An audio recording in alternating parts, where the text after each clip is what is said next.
Welcome to Telugu రాజ్యం. నేను శరత్చంద్ర. ప్రస్తుతం మనతో పాటు కాంగ్రెస్ పార్టీ సీనియర్ నాయకులు తులసిరెడ్డి గారు ఉన్నారు. తులసిరెడ్డి గారు స్వాగతం. నమస్తే. మనం ఇటీవల చూస్తున్నాం, ఆంధ్రప్రదేశ్ కి సంబంధించి కొంత కీలకమైనటువంటి, అంటే ఆంధ్రప్రదేశ్ కి సంబంధించి కీలకమైన రంగం మిగతా ఏ రంగాలతో సంబంధం లేకపోయినా వ్యవసాయం మాత్రమే. వ్యవసాయ ఆధారిత రాష్ట్రం ఆంధ్రప్రదేశ్. ఆంధ్రప్రదేశ్ కృష్ణా గోదావరి నదుల మీద వచ్చే నీళ్లపై ఆధారపడి బతుకుతున్న రాష్ట్రం. కృష్ణా బేసిన్ లో, గోదావరి బేసిన్ లో చిట్ట చివరి ప్రాంతాలుగా ఉంది ఆంధ్రప్రదేశ్. ఈ నీళ్లని సద్వినియోగం చేసుకునే విషయంలో దశాబ్దాలుగా పోరాటాలు. ఒకే రాష్ట్రంగా ఉన్నప్పటికీ అటు రాయలసీమకి నీళ్ల కొరత ఉంటది, ఇటు ఉత్తరాంధ్రకి నీళ్ల కొరత ఉంటది. ప్రాజెక్టులు మాత్రం శంకుస్థాపనలు మొదలవుతాయి, కానీ శంకుస్థాపనలు అయ్యి పనులు సాగుతూనే ఉంటాయి. 30-40 ఏళ్లుగా పూర్తి స్థాయి ఆయకట్టు విస్తరణ, లేకపోతే అందరికీ అన్ని ప్రాంతాలకి సమగ్రంగా నీటి లభ్యత ఉండదు. ఇప్పుడు కొత్త సమస్య చూస్తున్నాం. ఆంధ్రప్రదేశ్ కి సంబంధించిన గోదావరి జలాల మళ్లింపు విషయంలో కొత్త వివాదాన్ని మనం తెరపైకి వచ్చింది. ఆంధ్రప్రదేశ్ ప్రాజెక్టుల విషయంలో తెలంగాణ పెట్టిన మెలికని ఎట్లా చూడాలి, అలాగే ఆల్మట్టి ప్రాజెక్టు కి సంబంధించిన ఎత్తు పెంపు వ్యవహారం కూడా చూస్తున్నాం. ఇవన్నీ జరిగితే ఆంధ్రప్రదేశ్ భవిష్యత్తు ఏం కాబోతుంది? ఇప్పుడు మీరు చెప్పినట్లు నీటి ఆవశ్యకత గురించి, నీరే ప్రాణాధారము, నోరే రసభరితమైన నుడువులకెళ్ళను, నారే నరునకు మూలము, చీరే శృంగారమంచు సిద్ధము సుమతి అనే సుమతిగారుడు పద్యం, చిన్న పద్యంలోనే ప్రారంభంలోనే నీరే ప్రాణాధారం. తర్వాత అప్పిచ్చువాడు వైద్యుడు, ఎప్పుడు ఎడతెగక పారు ఏరును ద్విజుడున్, చొప్పడిన ఊరను ఉండము చొప్పడకున్నట్టు ఊరు చొరకము సుమతి అని ఇంకో పద్యంలో చెప్పాడు. అంటే ఒక మీ ఊరి పక్కన ఒక నది కానీ ఏరు కానీ ఉంటే అక్కడ ఉండను. అంటే నీటి యొక్క ఆవశ్యకత గురించి ఆ విధంగా 2 పద్యాలు చెప్పడం జరిగింది. కాబట్టి నీరు అటు సాగునీటికి, ఇటు త్రాగునీటికి, ఇటు పరిశ్రమలకు, ఇటు జల విద్యుత్తుకు, జల రవాణాకు, ఇది అనేక విధాలుగా నీరు అవసరం. నాట్ ఓన్లీ సాగునీరు, త్రాగునీరు, జల విద్యుత్ ఉత్పత్తికి, జల రవాణాకు, తర్వాత పరిశ్రమలకు, ఉన్న పరిశ్రమలకు నీళ్లు కావాలా, కొత్త పరిశ్రమలకు నీళ్లు కావాలా. కాబట్టి కేవలం సాగునీరే కాదు, అన్ని విధాలా అవసరం. సరే, మనకు అనేక నదులు ఉన్నప్పటికీ మనకు ప్రధానమైన నదులు గోదావరి, కృష్ణా నదులు. మన మా తెలుగు తల్లికి మల్లెపూదంలో కూడా గలగలా గోదావరి కదలిపోతుంటేను, బిరబిరా కృష్ణమ్మ పరుగులెడుతుంటేను, బంగారు పంటలే పండుతాయని చెప్పేసి మా తెలుగు తల్లి పాటలో కూడా ఉంది. మనకు ప్రధానంగా సరే గోదావరిది ఒక టైపు, కృష్ణాది మనకు ప్రధానమైనటువంటి సమస్య ఏమంటే, కృష్ణాది 2 అంతర్రాష్ట్ర నదులే. మనకు కృష్ణాకు సంబంధించి మహారాష్ట్ర, కర్ణాటక, తెలంగాణ, ఆంధ్రప్రదేశ్.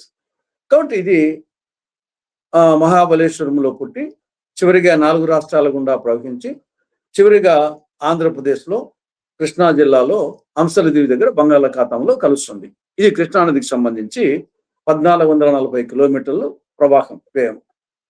దీన్ని ఆల్రెడీ బచావత్ ట్రిబ్యునల్ దీన్ని అనేక సంవత్సరాల పాటు పరిశీలించి, నీటి లభ్యతను పరిశీలించి 75% డిపెండబిలిటీ ఆధారంగా, అంటే ఒక 100 సంవత్సరాల్లో 75 సంవత్సరాలు ఇంతకన్నా ఏమైనా కానీ ఇంతకంటే ఎక్కువ వస్తాయి అని ఒక నిర్ధారణకు వచ్చి దానికి 2130 టీఎంసీలు, అంటే 2060 టీఎంసీలు నికరంగా ఉంటాయి, 70 టీఎంసీలు పునరుత్పత్తిగా ఉంటాయి. కాబట్టి 2130 టీఎంసీలు ఉంటాయని బచావత్ ట్రిబ్యునల్ నిర్ధారణకు వచ్చి ఆ 2130 టీఎంసీలను అప్పటికి 585 టీఎంసీలు మహారాష్ట్రకు, 734 టీఎంసీలు కర్ణాటకకు, ఉమ్మడి ఆంధ్రప్రదేశ్కు 811 టీఎంసీలు ఇవ్వడం జరిగింది.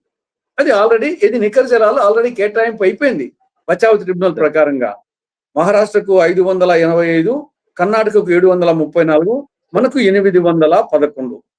ఈ 811లో ప్రాజెక్టుల వారీగా 299 టీఎంసీలు తెలంగాణకు, 512 టీఎంసీలు ఆంధ్రప్రదేశ్కు ప్రాజెక్టుల వారీగా కేటాయిస్తే ఆ విధంగా కూడితే ఆ విధంగా అవుతుంది.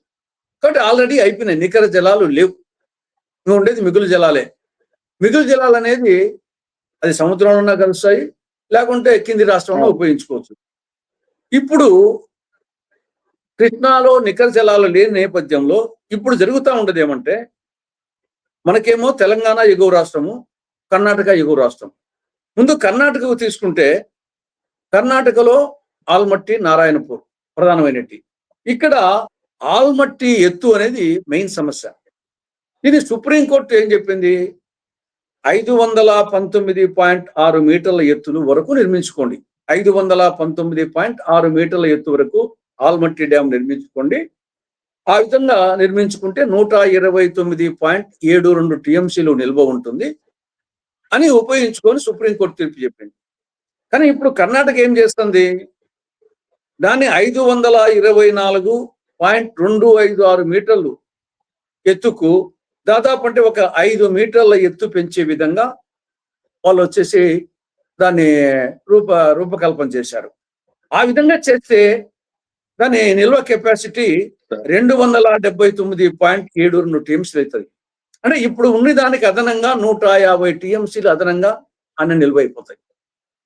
ఆ ఎత్తు 5 మీటర్ల ఎత్తు పెంచితే 150 టీఎంసీలు అంటే వాళ్ళకు కిందికి వచ్చే నీళ్లు అక్కడనే ఆగిపోతాయి.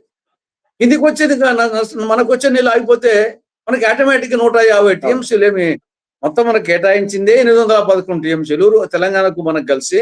దాంట్లో ఆంధ్రప్రదేశ్కు 512 అయితే నీకు 150 టీఎంసీలు ఆల్మట్టిలోనే ఆన్నే అయిపోతే కిందికి నీళ్ళు ఎట్లా వస్తాయి? ఇంకా మన ప్రాజెక్టు పరిస్థితి ఏమిటి? దీనికి కర్ణాటక ప్రభుత్వం ఇటీవలనే భూసేకరణ అంటే ఈ యొక్క 5 మీటర్లు ఎత్తు పెంచితే ల్యాండ్ మునుగుతుంది కాబట్టి వాళ్ళకు భూసేకరణకు పునరావాసానికి 87,818 కోట్లు మంజూరు చేసింది. ఎంత? 87,818 కోట్లు కర్ణాటక ప్రభుత్వం ఈ 5 మీటర్ల ఎత్తు పెంచితే ఆ ల్యాండ్ ముంపు వస్తుంది కాబట్టి ఆ ల్యాండ్ భూసేకరణకు పునరావాసానికి 87,818 కోట్లు మంజూరు చేసింది. అంత ఫాస్ట్ గా వచ్చేసి వాళ్ళు పోతున్నారు. దీన్ని నిలువరించకుండా పోతే అది అయిపోతే 150 టీఎంసీలు మొత్తం వచ్చేసి ఒకటి దెబ్బ. రెండవది నెక్స్ట్ తెలంగాణకు వచ్చేసి ప్రాజెక్టుల వారీగా కేటాయిస్తే 299 టీఎంసీలు వచ్చాయి. ఇప్పుడు ఈవెన్ కేసీఆర్ ప్రభుత్వం ఉన్నప్పుడే మొదలు పెట్టారు. అప్పుడు ఇక్కడ చంద్రబాబు ప్రభుత్వము, మళ్ళా జగన్ ప్రభుత్వము, ఇప్పుడు మళ్ళా కూటమి ప్రభుత్వము. దీంట్లో తెలంగాణ ప్రభుత్వం అక్రమ ప్రాజెక్టులు ఆల్రెడీ నిర్మాణంలో ఉండేటి కొన్ని, ప్రతిపాదనలో ఉండేటి కొన్ని, ఆల్రెడీ వివిధ నిర్మాణ దశల్లో ఉండే ప్రాజెక్టులో Palamuru Rangareddy lift irrigation project 90 టీఎంసీలు. రెండవది డిండి ఎత్తిపోతల పథకము 30 టీఎంసీలు. భక్త రామదాసు 5.50 టీఎంసీలు. మిషన్ భగీరథ 19.60 టీఎంసీలు. తుమ్మిళ్ళ 5.44 టీఎంసీలు. నెట్టెంపాడు సామర్థ్యం పెంపు ద్వారా 3.40 టీఎంసీలు. ఎస్ఎల్బిసి సామర్థ్యం పెంపు ద్వారా 10 టీఎంసీలు. కల్వకుర్తి సామర్థ్యం పెంపు ద్వారా 15 టీఎంసీలు. ఇవన్నీ ఈ 8 ప్రాజెక్టులు. వీటికి వచ్చేసి సిడబ్ల్యూసి బచాబోత కేటాయింపులు లేవు, నీటి కేటాయింపులు లేవు, సిడబ్ల్యూసి క్లియరెన్స్ లేదు, కృష్ణా రివర్ మేనేజ్మెంట్ బోర్డు అనుమతి లేదు, అపెక్స్ కౌన్సిల్ అనుమతి లేదు, కానీ నిర్మిస్తా ఉన్నారు. వీరికి కాక ఇంకా కొన్ని ప్రతిపాదనలు ఉన్నాయి. ఏమిటవి? ఒకటి పులిచింతల ఎడమకాలం నిర్మాణం, సుంకేసుల ఎత్తిపోతల పథకం, సాగర్ టైల్ పాండ్ ఎత్తిపోతల పథకం, జోగులాంబ బ్యారేజ్, భీమా వరద కాలువ. ఈ 5 ప్రతిపాదనలు ఉన్నాయి. ఇవి గన అటు కర్ణాటక ఆల్మట్టి ఎత్తు పెంచి తెలంగాణ నేను ముందు చెప్పిన 8 ప్రాజెక్టులు నిర్మాణంలో దశల్లోని ప్రాజెక్టు పూర్తయ్యి ఈ ప్రతిపాదిత ప్రాజెక్టు పూర్తి అయితే జరగబోయే పరిస్థితి ఏమంటే ఆంధ్రప్రదేశ్ లోకి ఒక చుక్క నీరు రాదు. ఇంకా మొత్తం అందులో వాళ్ళు లిఫ్ట్ ఇరిగేషన్ చాలా కింది నుండి లాగుతారు. మనకుండేది పోతిరెడ్డి పాడేమో 841 feet లో ఉంది.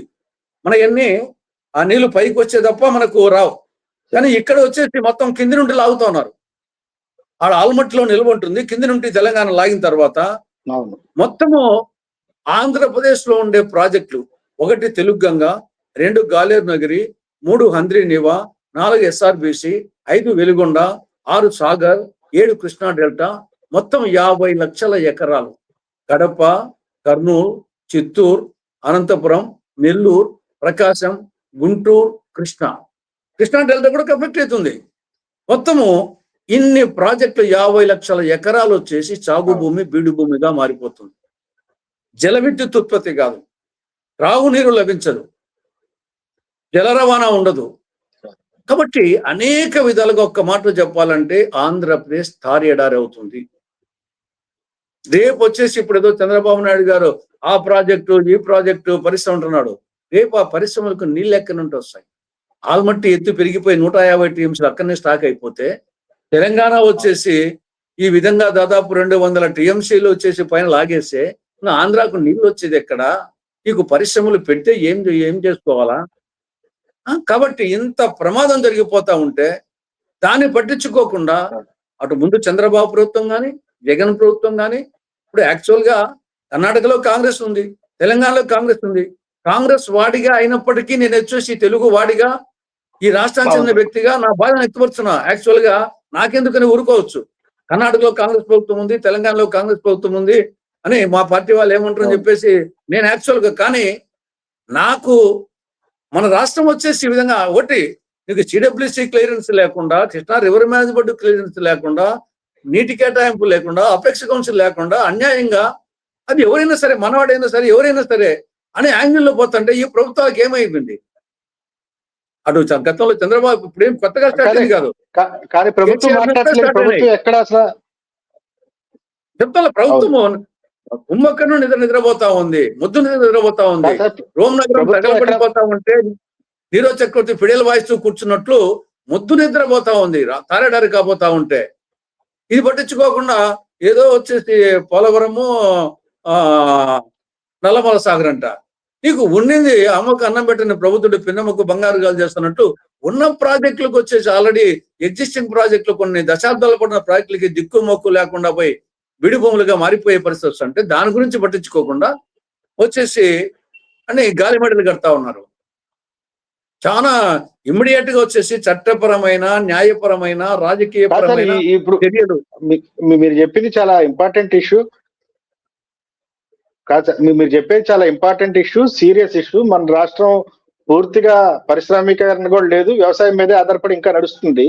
ఈ సమస్యల్ని అడ్రస్ చేయకుండా ఎగువ రాష్ట్రాల ప్రాజెక్టుల విషయంలో మన ప్రయోజనాలని కాపాడే విషయంలో ఒక రకమైన ఫైట్ ఏమి చేయకుండా కొత్తగా లిఫ్ట్ ప్రాజెక్టులు, లక్షల ఎకరాలు, 1,00,000 కోట్ల పెట్టుబడి, లక్షల ఎకరాల సాగు, గోదావరి బేసిన్ లో నీళ్ళని తీసుకెళ్లి కృష్ణా బేసిన్ లో కలుపుతాం, అవి తీసుకొచ్చి అవి రాయలసీమ దాకా ప్రవహింపజేస్తామని చెప్తున్నారు. ఇవన్నీ ఆచరణలో సాధ్యమయ్యే విషయాలేనా సార్? అదే కదా నేనే చెప్పింది. అమ్మకు అన్నం పెట్టని ప్రభుత్వుడు పిన్నమ్మకు బంగారగాలు చేస్తా అంటే ఎట్లా ఉంటుందో, ఆల్రెడీ ఉన్న ప్రాజెక్టులను కాపాడుకోకుండా నీకు వచ్చేసి ఊరికే ఊహాతీతంగా గంగా కావేరి, గోదావరి కావేరి ఇవన్నీ ఆచరణ సాధ్యం కాని అని చంద్రబాబు నాయుడు గారు వచ్చేసి ఊహించుకుంటూ ఆ కల్పనా జగత్తులో వాస్తవ జగత్తును మర్చిపోయి కల్పనా జగత్తులో ఆయన విహరిస్తూ ప్రజలు కూడా విహరింపజేస్తా ఉన్నాడు. Thank you sir, thank you so much. Thank you.